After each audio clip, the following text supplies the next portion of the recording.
Halo semuanya, apa kabar? Ketemu lagi dengan saya Prima Sabrina, jurnalis dari Femina. Gimana nih yang lagi pada puasa? Masih pada kuat? Masih pada semangat? Semoga puasanya tetap lancar ya. Kita udah berminggu-minggu ngejalanin PSBB, mungkin banyak banget yang udah ngerasa bosen, tapi kita nggak sendirian karena di negara-negara lain juga diberlakukan kayak semacam lockdown atau karantina, semacam karantina wilayah gitu. Dan kemarin kan kita sudah ngobrol dengan Wulan dari Herman yang sekarang tinggal di Malaysia, dan kita ngobrol-ngobrol soal gimana sih keadaan lockdown di Malaysia itu. Nah, hari ini kita kedatangan tamu dari Sydney, Australia, dan saya akan ngajak dia ngobrol-ngobrol tentang gimana sih keadaan Sydney sekarang gitu, keadaan lockdownnya gimana gitu. Nah, dia ini adalah penulis feminis yang suka dengan kisah-kisah misteri dan kisah-kisah berbau gotik. Nah, dia adalah Intan Paramadita. Intan ini penulis dan dosen yang saat ini mengajar untuk kajian media dan film di Macquarie University, Sydney, Australia. Uh, Mungkin sahabat Femina udah banyak ya yang kenal dengan karya-karyanya di tanah air. Intan ini dikenal sebagai penulis feminis dan telah mendapatkan beberapa penghargaan sastra seperti Tokoh Seni Tempo 2017, penghargaan cerpen terbaik Kompas 2013, dan karya-karyanya juga sudah diterjemahkan ke dalam bahasa Inggris. Seperti diantaranya adalah kumpulan cerpen Apple and Knife dan The Wandering. Kalau di bahasa Indonesia itu judul novelnya Gentayangan. Novel ini itu The Wandering pernah meraih Pen Translate Awards.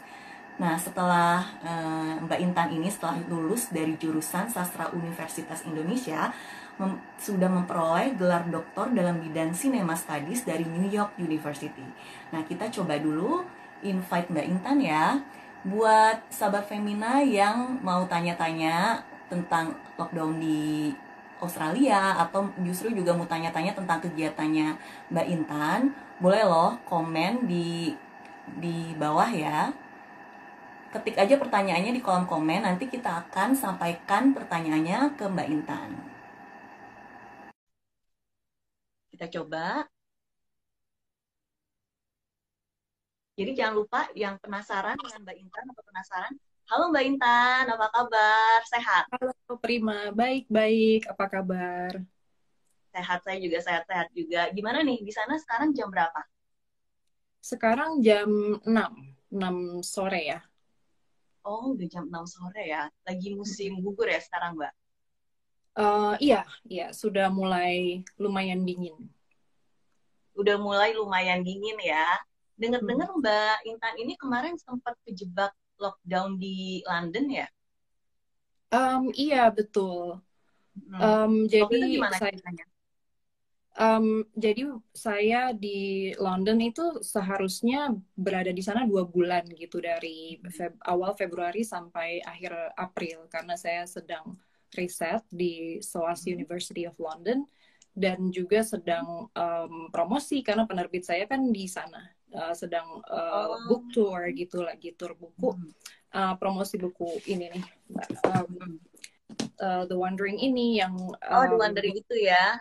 ya yang terjemahannya buku Gentayangan dalam bahasa Indonesianya.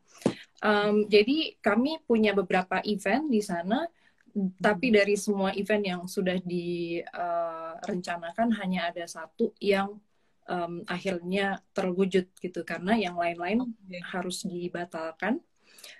Kemudian saya juga membatalkan riset saya di sana dan merasa di mana-mana udah tutup gitu, nggak bisa ke universitas, nggak bisa, kemudian mau bikin event sosial nggak bisa, dan saya bilang sama penerbit saya kayaknya lebih baik pulang lebih cepat gitu, dan ternyata dan sudah dicarikan tiket, dan ternyata beberapa hari sebelum saya terbang, tiketnya di cancel oleh waktu itu apa ya, Emirates, karena udah nggak bisa lewat situ. Um, jadi terpaksa harus cari tiket baru gitu, dan di mana-mana ternyata sudah border closure ya, sudah tidak bisa lewat. Di Singapura nggak bisa lewat, di Hong Kong nggak bisa lewat, kemudian ada lewat Bangkok, akhirnya dibelilah lewat Bangkok, Dan ternyata Bangkok itu harus punya sertifikat bebas COVID gitu. Dan saya nggak Oh, punya. akhirnya? Ya akhirnya setelah ribet mencari, saya dapat lewat Qatar, Dubai. Memang Oh, akhirnya lewat Dubai. jadi memang uh, ini ya, ini situasi yang sangat yang cukup aneh ya di mana-mana apa sangat di mana-mana negara sudah tutup perbatasannya dan kita nggak bisa kemana-mana. Tapi ya ya akhirnya saya merasa kayaknya kita menerima ini sebagai sesuatu yang the new normal gitu ya. Ketika kita udah menerimanya sebagai the new normal, kita mungkin bisa lebih apa ya menjalani hidup yang sedikit nggak stres.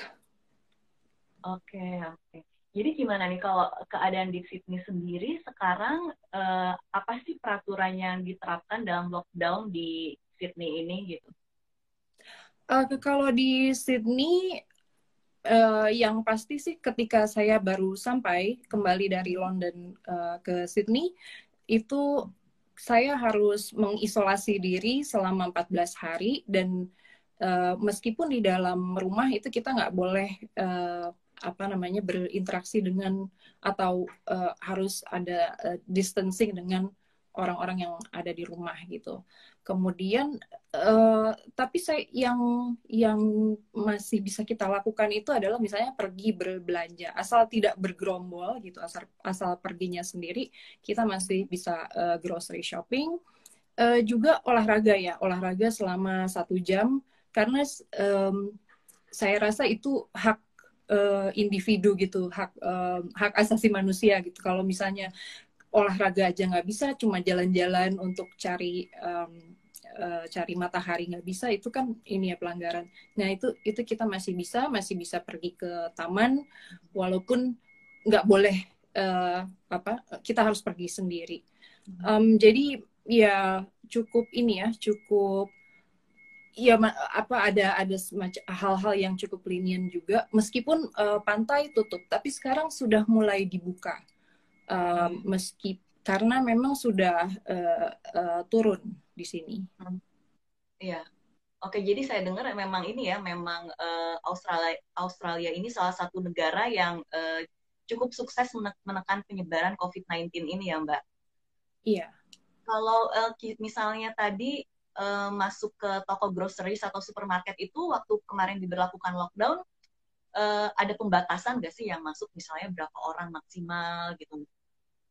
Iya betul, dan karena ada pembatasan jadinya ngantrinya cukup panjang ya dan ketika ngantri itu juga ada jarak antara satu orang dengan yang lainnya. Jadi dari segi ini social distancing sih cukup teratur ya dan mungkin yang bikin stres itu cuman di awal-awal kita kehabisan stok gitu, misalnya tisu toilet, kemudian beberapa bahan makanan seperti pasta, tapi sekarang semuanya pelan-pelan sudah kembali lagi. Berarti di sana sempat ada panic buying gitu nggak sih orang-orang di sana?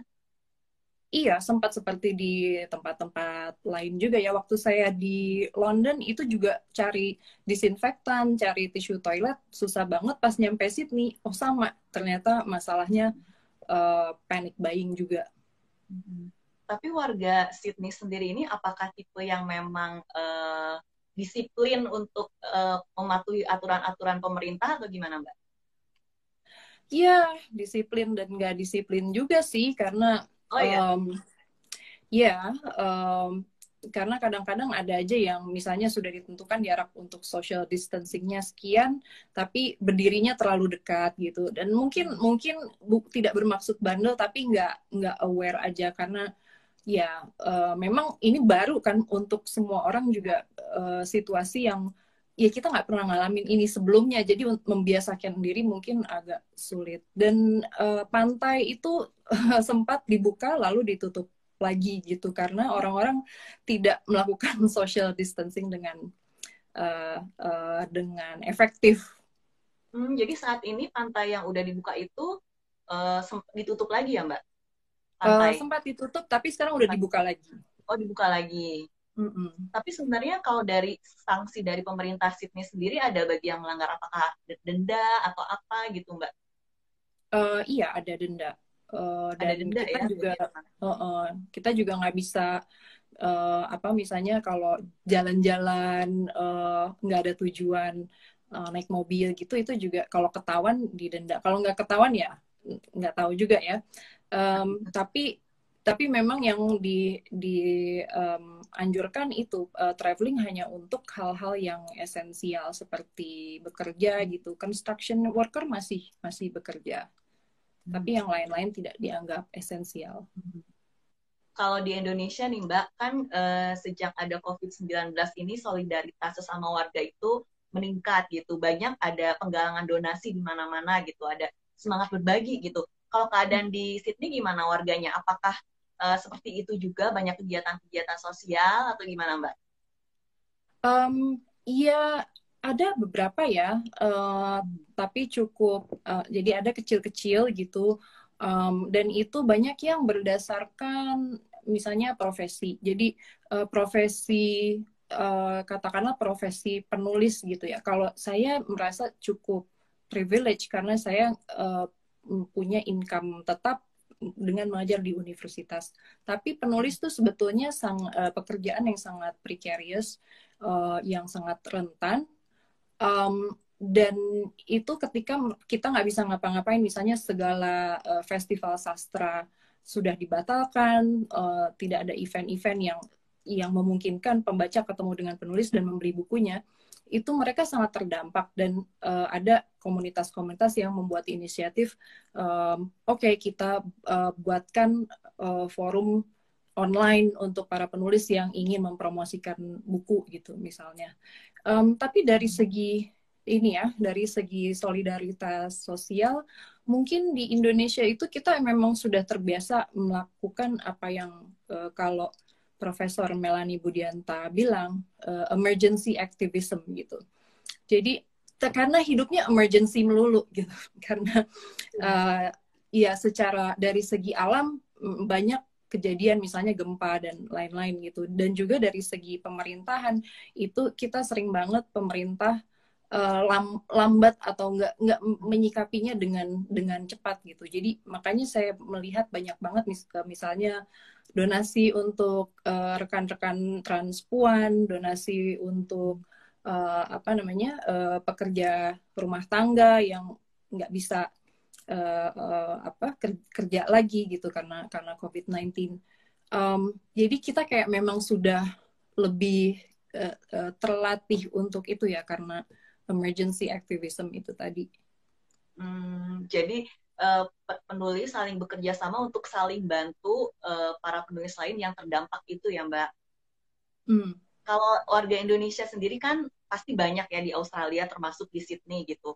Secara umum keadaan mereka gimana? Sebenarnya sesama warga Indonesia itu apakah saling terhubung satu sama lain, saling berkomunikasi, berbagi informasi gitu Mbak selama COVID-19 ini? Saya rasa iya ya, tapi saya memang tidak terlalu menjadi bagian dari komunitas Indonesia di Sydney sebenarnya, karena saya di sini ini tahun keempat saya berada di Sydney, dan sebelumnya saya 10 tahun di Amerika, dan dulu saya cukup banyak bertemu dengan komunitas Indonesia. Sekarang jarang karena masalah jarak aja sih, saya nggak tinggal di tempat yang memang banyak orang Indonesianya gitu. Tapi saya rasa itu banyak dilakukan karena mereka kayaknya cukup guyup juga. Dan kalau saya secara pribadi, ya memang kalau teman-teman yang saya pribadi tahu, ada teman yang tinggal di Melbourne atau yang nggak harus di Sydney gitu, atau di kota-kota lain, itu kami memang sering saling ngecek gitu lewat Zoom atau Skype. Oke, jadi masih komunikasi satu sama lain ya Mbak. Ini soal ini Mbak, soal profesi Mbak sebagai pengajar di kampus nih. Selama lockdown ini berarti kegiatan kampus juga tutup atau gimana kalau kampusnya sendiri? Jadinya virtual atau gimana Mbak? Iya, kampus tutup dan eh, kalau mau em, ke kantor kita itu kita harus nyuratin dulu kenapa ada urgency apa harus ke kantor, misalnya mengambil barang yang ketinggalan, kemudian itu surat itu harus disetujui dulu oleh pihak dekanat gitu misalnya. Jadi otomatis segala kegiatan tidak ada, semuanya lewat Zoom, lewat online. Jadi Mbak Um, selama ini, selama sejak pandemi ini mengajarnya lewat Zoom atau online itu ya? Kebetulan saya saat ini sedang sabbatical ya. Saya sedang kalau di dunia akademis itu ada cuti riset. Jadi selama sampai bulan Juli saya nggak mengajar gitu. Tapi saya kadang-kadang saya ikut rapat departemen karena uh, ingin tahu perkembangan teman-teman yang mengajar, dan itu memang mereka karena di tengah-tengah semester kan tiba-tiba mereka harus transisi dari kelas uh, kelas fisik gitu, kelas offline ke kelas online, dan itu cukup bikin kerjanya banyak sekali dan cukup bikin stres, nggak hanya dosennya tapi juga mahasiswanya, karena itu um, kayaknya apa ya, mental health, well-being mahasiswa itu satu hal yang perlu kita perhatikan. Ini uh, Sydney atau Australia sendiri kan sudah ada pelonggaran lockdown ya katanya. Apakah itu termasuk akses ke kampus juga, apakah jadi lebih mudah atau diperlonggar, atau masih seperti yang tadi Mbak bilang gitu, masih harus ada surat izin atau segala macam? Sampai saat ini meskipun sudah ada sudah loosening up gitu, jadi kayaknya minggu depan mulai buka restoran-restoran dan kafe sudah bisa buka gitu dengan catatan social distancing tadi. Uh, tapi untuk universitas belum ada kejelasan apakah semester depan uh, perkuliahan akan mulai lagi gitu. Jadi untuk sementara ini kami siap-siap untuk online aja gitu, menyiapkan segala sesuatu online. Tapi kita kan nggak tahu. Tapi yang sudah pasti adalah uh, keluar Australia itu kita akan sangat sulit. Jadi misalnya saya mau pulang ke Indonesia tuh yang pasti nggak bisa itu sampai bulan Juli gitu. Oh, cukup lama Jadi ya. memang tutup border banget gitu. Nah, saya nggak tahu setelah bulan Juli akan seperti apa, tapi ya kita siap-siap ini akan berlangsung sampai akhir tahun. Hmm. Mbak sendiri ngajar mata kuliah apa sih? Terus biasanya dalam satu kelas itu berapa mahasiswa yang diajar? Saya mengajar kelas S1. Ini judulnya Screens, Images, Ideas, dan saya membahas soal kajian film ya dengan tema yang biasanya saya mengajar temanya travel, gagasan tentang perjalanan dalam sinema. Dan ini mahasiswanya cukup banyak, ada 80 orang gitu. Dan jadi mereka punya kelas besar, kemudian dibagi dengan kelas-kelas kecil, dan saya punya teaching assistant gitu. Kemudian ada satu lagi kelas S2 yaitu issues in contemporary global media. Jadi intinya tentang media global, dan ini juga cukup banyak ya, mungkin sekitar 30 orang mahasiswa S2. Sekarang kan Mbak lagi riset nih. Risetnya sendiri tentang apa Mbak? Saya riset tentang saat ini saya lagi mengerjakan dua proyek ya, yaitu riset akademis dan juga saya punya novel baru yang baru banget dikerjakan gitu. Jadi belum bisa dibocorkan. Um, dan risetnya ini saya tentang feminist cultural activism di Indonesia. Jadi aktivisme budaya dalam arti sastra, musik, teater, seni dan budaya ya, yang dilakukan oleh para perempuan-perempuan secara kolektif dengan semangat feminis kolaboratif membantu perempuan lainnya. Hmm, jadi walaupun itu risetnya tentang Indonesia itu masih tetap bisa dilakukan dari Sydney ya, Mbak? Ya, masih harus secara ideal sih saya harusnya saya kembali ke Indonesia bulan Juli untuk ambil data lagi, ketemu orang, wawancara. Tapi kan nggak mungkin, jadi kayaknya harus disiasati mungkin dengan Zoom. Ah, oke, Mbak. Oh ya, buat sahabat Femina jangan lupa yang mau ikutan nanya boleh lo tulis di kolom komen ya. Oke, Mbak. Kalau lockdown nih, selama lockdown ini kan tadi Mbak bilang sempat di awal-awal bosen atau masalah stres, kesehatan mental gitu bisa timbul di masa-masa lockdown ini. Nah, Mbak sendiri lockdown kemarin ini sempat kayak apa ya, mengerjakan apa aja sih gitu selama lockdown ini, kesibukannya selama diem di rumah gitu, atau jangan-jangan rencana buku ini timbul gara-gara lockdown ini jadi Mbak terinspirasi buat menulis sesuatu gitu. Hmm. Selama lockdown, ya jadi saya menghabiskan uh, ini kita coronavirus mulai menjadi apa pandemi itu kan Maret ya. Jadi di Ya.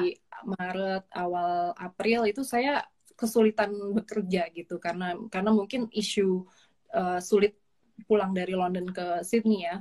Um, tapi kemudian setelah saya menerima bahwa oh this is my new normal gitu, ini kita nggak tahu ini kapan berakhir dan uh, akan dan mungkin agak gelap di masa depan tapi ya setidaknya kita mengerjakan apa yang kita bisa gitu. Jadi saya mencoba menyelesaikan proyek-proyek yang emang udah dimulai sejak sebelum corona gitu. Jadi ya ini proyek penelitian dan juga novel yang sedang saya kerjakan. Dan saya sendiri merasa soal apa ya soal dampak corona saya merasa lebih khawatir dengan banyak orang, misalnya dengan teman-teman saya gitu yang banyak banyak di antara mereka itu profesinya sebagai um, seniman gitu di Indonesia. Dan kalau di Australia seniman itu di mana-mana seniman kan pasti ya seniman dalam arti dia apalagi yang pekerjaannya tuh pertunjukan atau tari yang memang harus ketemu dengan penonton dan nggak bisa gitu kan. Um, itu di Australia juga sangat rentan gitu secara ekonomi. Tapi ada dana emergency dari pemerintah gitu. Nah di Indonesia tuh kan nggak ada gitu. Jadi saya sangat mengkhawatirkan teman-teman saya dan cukup merasa uh, bersalah atau bertanggung jawab juga gitu ya karena um, saya bisa punya waktu untuk menulis dan memang saya nggak pernah punya masalah bekerja di rumah. Tapi sementara di luar sana teman-teman saya sendiri, jaringan saya sendiri kena dampak COVID yang cukup serius secara ekonomi dan itu pasti mempengaruhi kesehatan mental gitu. Jadi sambil mikir-mikir juga karena memang saya berdonasi gitu misalnya, tapi kan itu bukan sesuatu yang sustainable ya. Jadi uh, banyak mikirin itu sih. Jadi sejauh ini untuk membantu teman-teman yang di Indonesia, Mbak berdonasi gitu.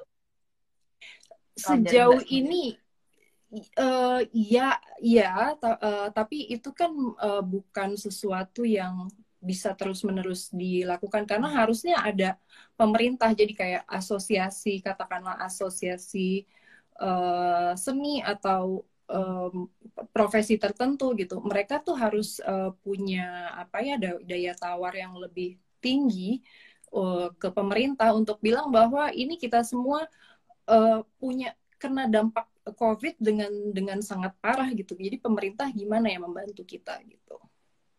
Jadi sebenarnya ini harus ada banyak pihak yang mendukung para seniman tersebut ya Mbak ya. Jadi nggak cuma dari perorangan aja gitu ya, harus juga didukung dari pemerintah.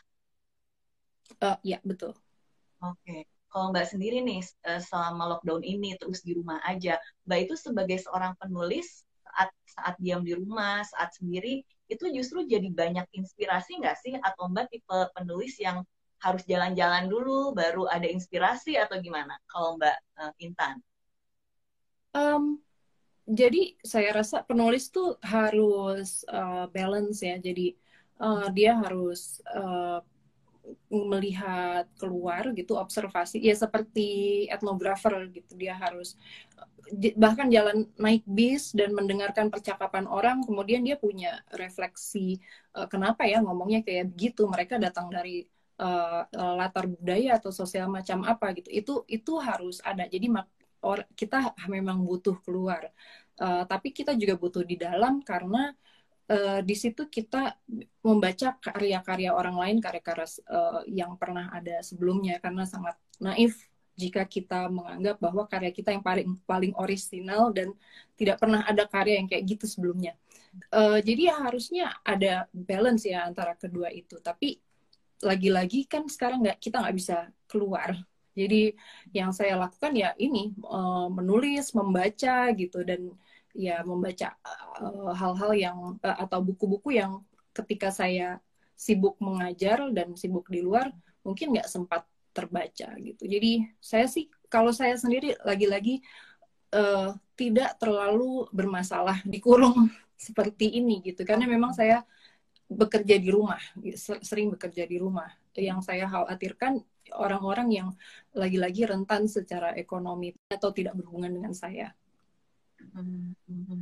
Mbak sendiri kan sebagai penulis ini kan dari Sihir Perempuan, kemudian Gentayangan, selalu mengangkat tema perempuan.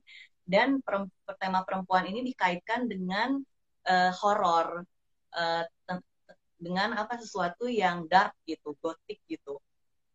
Apa ada alasan tertentu nggak mengangkat tema seperti itu gitu? Sebetulnya Gentayangan sendiri bukan novel horor ya. Mungkin dia punya unsur-unsur yang gelap, tapi secara umum sih dia nggak masuk dalam genre horor gitu. Mungkin banyak yang menganggap bahwa buku itu horor karena judulnya Gentayangan gitu.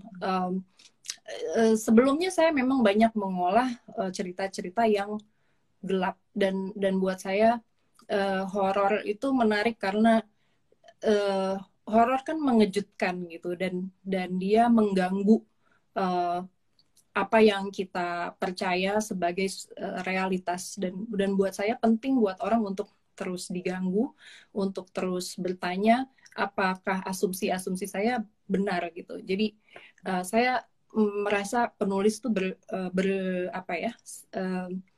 punya panggilan untuk menulis hal-hal yang membuat orang bertanya.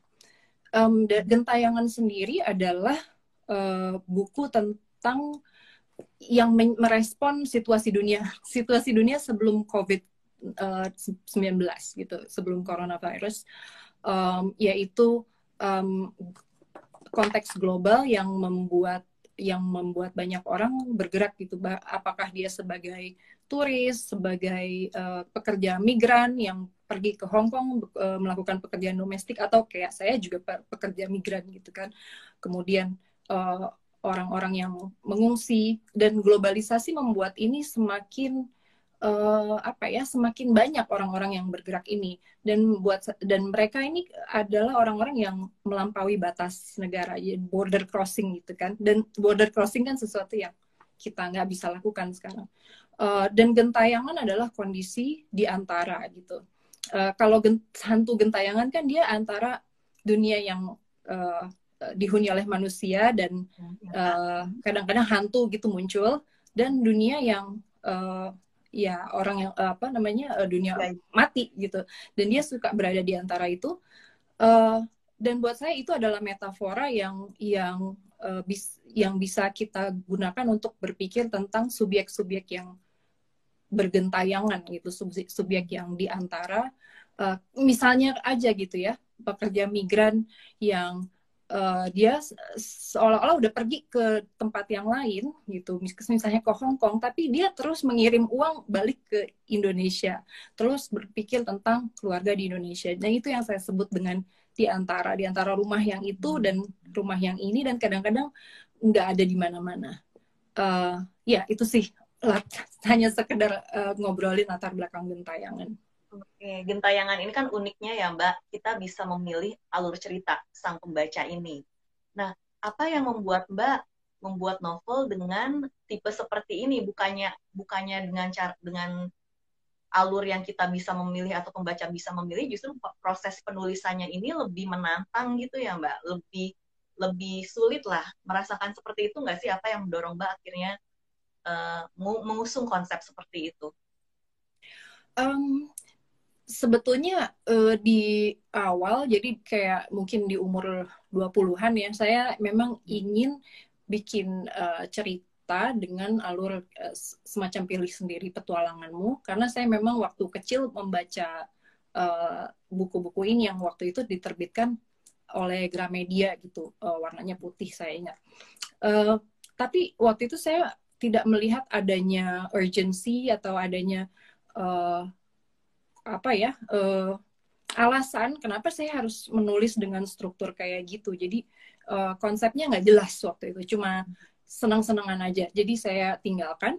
Tapi kemudian karena saya menjadi subjek yang di antara ini, yang gentayangan dan melihat apa namanya, melihat dampak dari arus global gitu, arus orang-orang yang bergerak, kemudian modal yang bergerak, kita mengikuti modal gitu yang bergerak.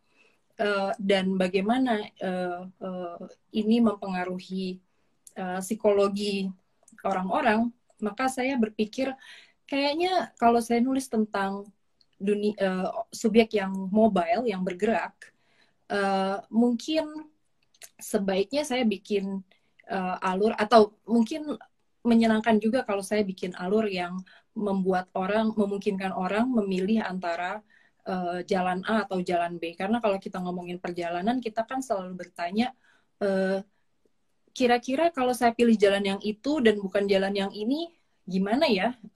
Akan jadi seperti apa gitu. Jadi mungkin mengajak pembaca juga berpikir soal pilihan-pilihan yang mereka buat dalam hidup atau dalam perjalanan. Tapi apakah akhirnya itu dalam proses penulisannya jadi lebih sulit? Ada tantangan nggak sih bikin sebuah yang alurnya seperti itu bisa dipilih gitu? Iya, ada tantangannya juga ya. Tapi saya rasa semuanya juga ada tantangan. Saya di awal yang pasti di awal kita mesti punya peta yang jelas, alur-alurnya mau kemana gitu, baru ceritanya dikerjakan satu-satu.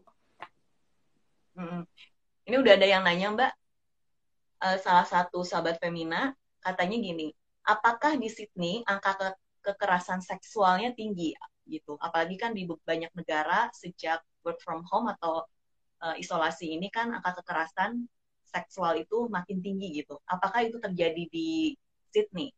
Dan bagaimana pemerintah Sydney menyiasati kekerasan seksual tersebut? Jadi ini masih apa ya, masih jadi ini juga ya, masih walaupun sudah ada sudah banyak dibicarakan, ini kasus yang masih ongoing gitu. Jadi orang perempuan-perempuan yang terpaksa harus berada di satu ranah domestik bersama abuser gitu, bersama orang yang melakukan kekerasan. Dan sejak COVID ini, saya rasa ada artikelnya gitu ya. Dan ini bukan hanya di Sydney aja, saya rasa di tempat-tempat lain juga begitu. Ya betul. Iya, dan di Amerika juga begitu, di Indonesia apalagi gitu kan. Ya. Dan memang ya jadi masalah ya. Dan saat ini sih belum ada apa ya, ya memang ada konseling segala macam, tapi belum ada langkah-langkah yang lebih konkret dari segi yang dalam konteks COVID-19 ini seperti apa gitu. Tapi konseling untuk mental health, untuk korban kekerasan itu sih selalu ada. Cuman masalahnya kan dengan kondisi seperti ini mau pergi kemana gitu kan, ketika kita, semua orang atau perempuan-perempuan ini terperangkap di dalam ranah domestik yang mereka nggak ingin ada di sana. Oke. Jadi sebenarnya kalau konseling itu memang sudah ada, tapi yang belum ada adalah bagaimana penanganan di situasi khusus seperti ini gitu mungkin ya Mbak. Iya. Oke. Ini selanjutnya ada dari Gratia Arta 123 pertanyaannya. Apa konstruksi Mbak Intan dalam membuat judul dan alur karya? Konstruksi Konstruksinya dalam membuat judul dan alur karya. ya, ya.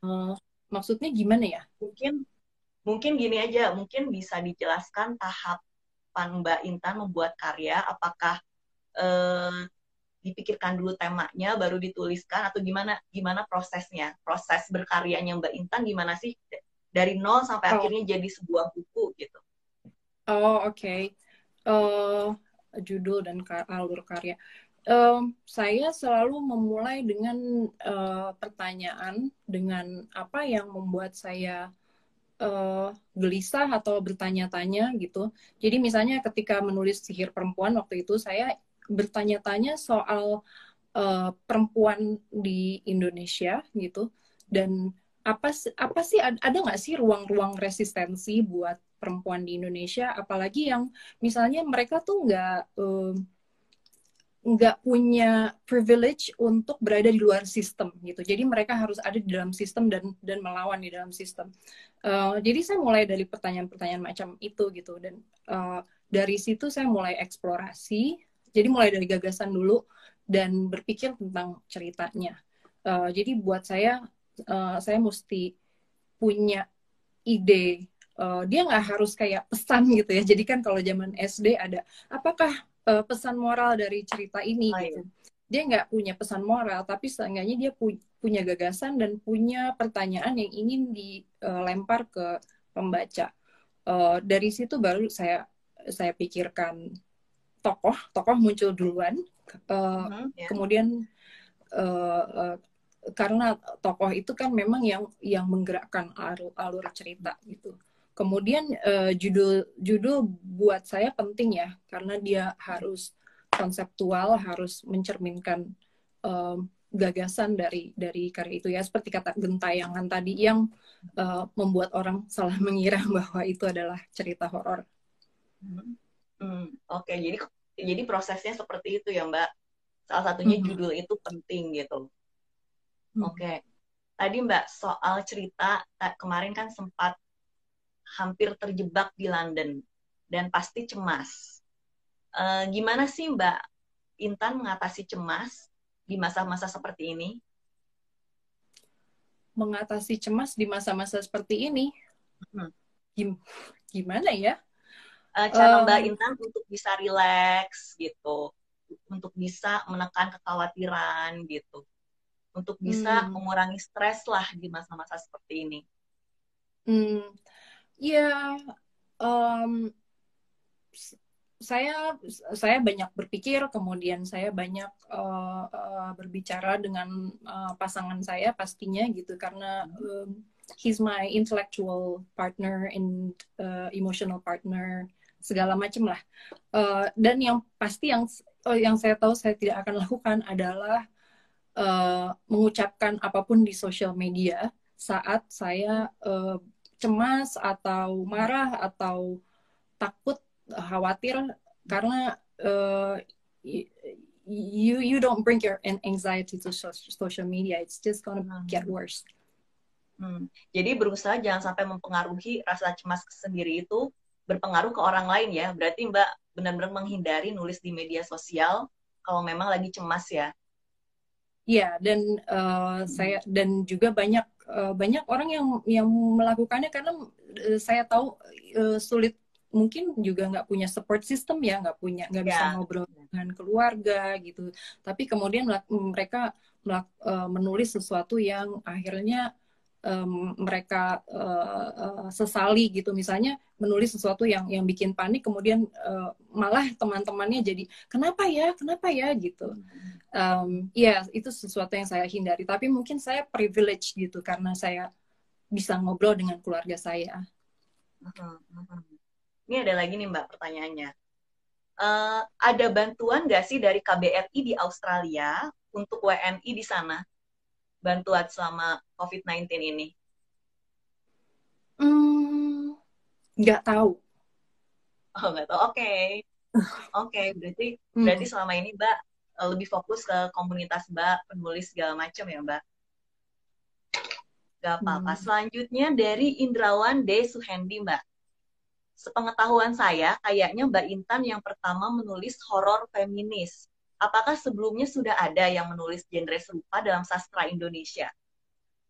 Uh, jadi ini juga mau dikatakan horor atau enggak bisa diperdebatkan ya. Tapi Ibu Tuti Herati uh, sebagai yang dia intelektual, akademisi dan penyair itu pernah menulis puisi panjang yang enggak serem sih buat saya, tapi ada adegan-adegan yang cukup mengganggu juga gitu. Ini tentang calon arang. Jadi dia Oh, merevisi mitos calon arang sebagai penyihir yang jahat karena si calon arang ini memakai organ-organ tubuh manusia gitu ketika dia membalas dendam. Dan buat saya itu horor gitu. Dan justru yang ditampilkan oleh Tuti Harati adalah bagaimana calon arang ini sebagai seorang janda, dia nggak punya banyak pilihan dan kehadirannya sebagai penyihir atau perempuan yang berkuasa dan sangat cerdas, sangat punya pengetahuan itu menjadi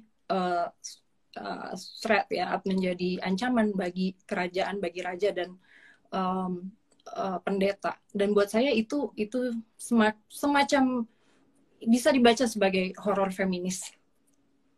jadi sebelumnya sudah ada memang Ibu Tutu Herati yang menulis bisa dibilang horor feminis ya Mbak. Hmm. Oke, selanjutnya ada dari Dead Starry Night. Untuk penulis baru, gimana sih Mbak meyakinkan cerita yang kita tulis di lirik penerbit? Nah, jadi dia ini mau nanya gimana caranya agar tulisan kita bisa dilirik sama penerbit. Untuk penulis Hmm, baru nih, ada tipnya nggak Mbak?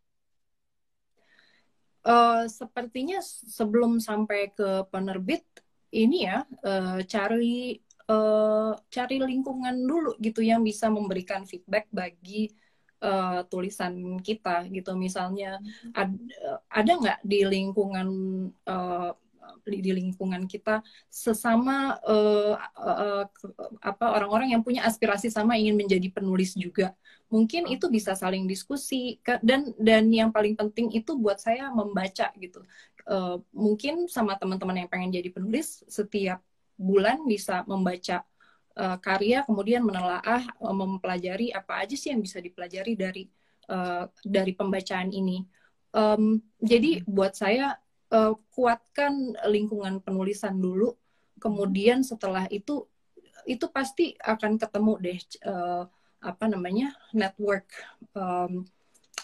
penerbit gitu, karena sekarang menerbitkan buku nggak terlalu susah juga karena banyak penerbit independen kan, nggak harus penerbit besar.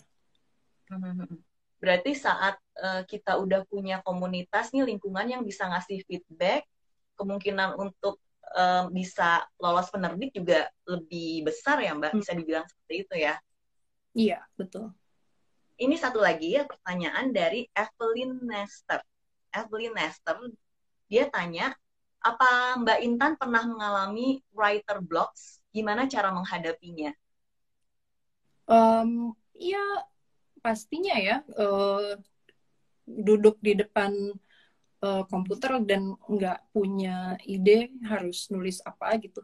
Biasanya kalau saya mentok dalam menulis, saya akan balik-balik lagi. Misalnya pergi keluar, kalau pergi keluar sekarang nggak bisa tentunya. Saya akan membaca gitu, membaca buku yang memang selalu jadi inspirasi saya. Misalnya saya suka dengan Margaret Atwood, itu saya akan misalnya ambil satu buku dia, baca bagian yang mana aja secara random ya, katakanlah The Handmaid's Tale, dan kemudian saya melihat paragraf itu dengan cara yang berbeda dan mungkin itu bisa menjadi inspirasi menulis. Dan sebenarnya membaca ya, membaca, menonton film, bahkan film yang jelek pun itu bisa jadi inspirasi. That's where we don't want to go gitu. Kita apa jalan yang tidak ingin kita lewati gitu. Oke, jadi justru apapun itu bisa jadi inspirasi ya Mbak. Bahkan sesuatu yang buruk, film yang jelek itu justru bisa Ya jadi asal jangan batasan kita untuk kebanyakan aja, oke. karena kalau kebanyakan ngeracunin otak nanti. Terus gimana nih Mbak? Ada saran nggak sih buat viewers Femina 5 buku dan 5 film favorit rekomendasi untuk menemani waktu senggang dari Mbak Intan? Kalau buku ya mungkin saya ingin mengajak membaca buku Indonesia kali ya. Oh iya Uh, iya. Apa tuh yang jadi recommended kalau menurut? Oke, mungkin tadi calon arang tadi itu uh, puisi yang buat saya apa sangat penting dalam sastra Indonesia. Kemudian kalau juga karya feminis lainnya adalah Raumanen, karya Marianne Katopo. Saya rasa masih dicetak ulang gitu, walaupun dia terbitnya tahun 70-an. Saya juga suka Orang-orang Bloomington, karya Budi Dharma. Kayaknya masih dicetak ulang juga, itu tahun 80-an. Yang work from home juga kayaknya tuh, dan sangat Ya. apa namanya, ya settingnya di Amerika tapi dari perspektif Budi Dharma, penulis Indonesia. Kemudian ada Sergius Mencari Bakus, ini lebih kontemporer, ini kumpulan puisi karya Norman Erickson Pasaribu, bicara tentang gimana rasanya menjadi minoritas di Indonesia. Kemudian satu lagi The Majesties, karya Tiffany Sau. Tiffany Sau ini adalah seorang penulis yang dia besar di Singapura dan Indonesia, kemudian ke Amerika. Jadi dia macam-macam subjek yang gentayangan juga, dan dia bicara tentang keluarga Chinese Indonesian. Jadi buat saya kayaknya menarik untuk melihat ya apa namanya karya-karya Indonesia atau tentang Indonesia ini. Kalau film, aduh, kayaknya agak sulit ya. Mungkin saya suka film-film Alfred Hitchcock, Oh iya. Psycho, kemudian Rear Window, dan itu semua ada unsur-unsur klaustrofobia dan mungkin jadi trigger kalau ditonton saat ini. Tapi saya juga mau, itu udah 2 ya, saya mau merekomendasikan karya-karya sutradara perempuan Indonesia dong, gitu, yaitu Mauli Surya, Marlina tentunya. Kemudian yang saya suka juga Arisan, karya Nia Dinata, itu sepanjang 20 tahun terakhir itu saya tetap suka. Dan Pasir Berbisik, karya Nan Ahnas. Oke, itu kayaknya seru banget buat ditonton pas kita lagi WFH atau di rumah aja ya, Mbak. Nah, sahabat Femina boleh coba tuh baca buku-buku dan majalah itu. Maksud saya majalah lagi. Baca buku-buku Film. dan juga nonton film-film yang tadi ya, yang direkomendasikan sama Mbak Intan. Mbak Intan, makasih banyak buat waktunya. Sayang banget waktunya udah hampir habis. Oh ya nih, ada satu pertanyaan lagi, Mbak. Mbak Intan waktu kecil sukanya baca buku apa sih? Bisa sampai terinspirasi?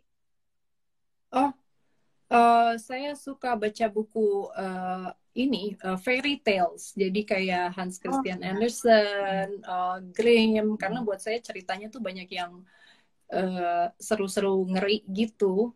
Seru-seru Kemudian ngeri, maksudnya gimana, Mbak? ya misalnya ya kalau Grimm apa ya itu ceritanya tuh banyak banyak berdarah-darah, atau Cinderella versi aslinya itu kan memang si Aslinya dark saudara ya sebenarnya itu. iya saudara tirinya itu memotong bagian dari kakinya, tumit atau yang depannya gitu ya, supaya bisa muat ke untuk masuk sepatu Cinderella gitu. Jadi saya bacanya kayak gitu, makanya mungkin tertarik dengan yang cukup gelap pas Oh, sudah besar. justru dulu Mbak Intan itu baca versi aslinya ya, bukan yang banyak terbit di Atau masyarakat kan versi yang udah Disney. iya, versi yang Disney yang akhirnya udah happy ending ya. Nah, Iya. Mbak, di dekat Mbak ada ini nggak, Mbak? Ada buku gentayangan nggak? boleh, mungkin boleh dibaca satu part dari Gentayangan yang menurut Mbak ya, apa ya, paling mengesankan, paling favorit lah menurut Mbak Intan. Oke. Eh,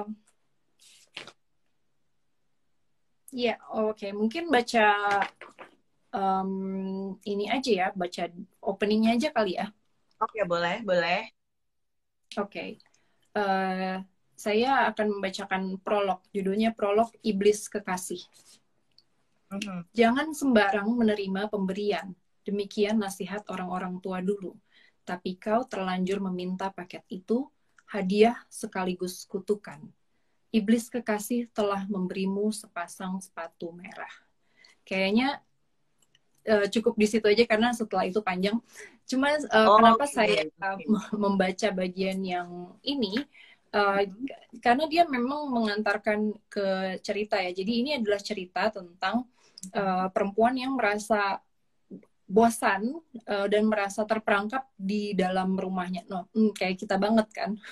Iya, iya, betul. Di dalam rumahnya dan dia tidak bisa kemana-mana dan dia ingin pergi dari uh, tempatnya di Indonesia, kemudian ingin keluar negeri, tapi dia nggak bisa gitu karena nggak punya uang, nggak bisa dapat beasiswa segala macam. Kemudian datanglah si iblis kekasih ini memberikan sepasang sepatu merah, uh, tapi dan sebetulnya kita nggak boleh menerima pemberian ya, ada pepatah kayak gitu. Cuma Mhm. terlanjur diambil, nah hadiah itu datang sekaligus dengan kutukannya. Kutukannya adalah dia akan terus berjalan dan tidak pernah bisa menemukan rumah.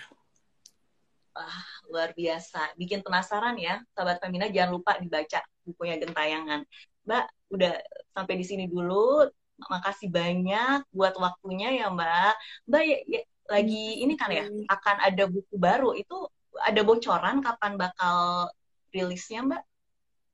Waduh, kayak Belum buku ada. yang ini Belum. aja 9 tahun bikinnya. Jadi mungkin tunggu 9 tahun lagi.